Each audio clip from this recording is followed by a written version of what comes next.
he's the dealmaker-in-chief. At least that's how Donald Trump pitched himself to voters in 2016.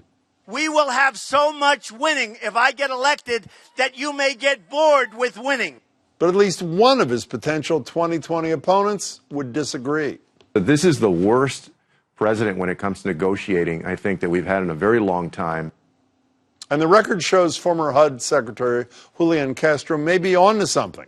As we just discussed, the most recent example was Trump's decision to cancel a meeting at Camp David with major Taliban leaders over the weekend, where at least he thought a major peace agreement could come together.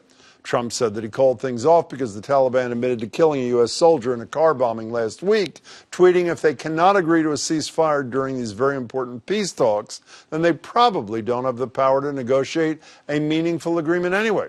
Fair point. Or it would be, except that, as the Washington Post's Max Boot points out, the Taliban never agreed to a ceasefire in the first place, nor did President Art of the Deal demand it as a precondition.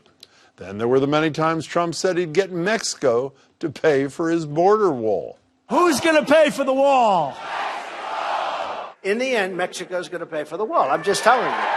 A recent report from the Washington Post shows 127 long-neglected military construction projects are currently being defunded to pay for that wall, not Mexico. But maybe the saddest is Trump's so-called deal of the century between Israel and the Palestinians, a peace plan that is yet to materialize and might not ever, seeing as his special envoy for Middle East peace just resigned.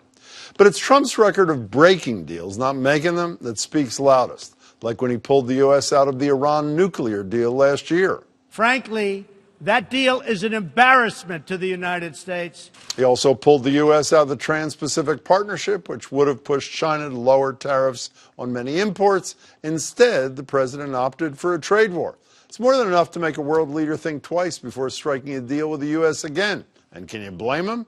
You may get bored with winning. I can think of words to describe Donald Trump, but so far, boring would not be one of them.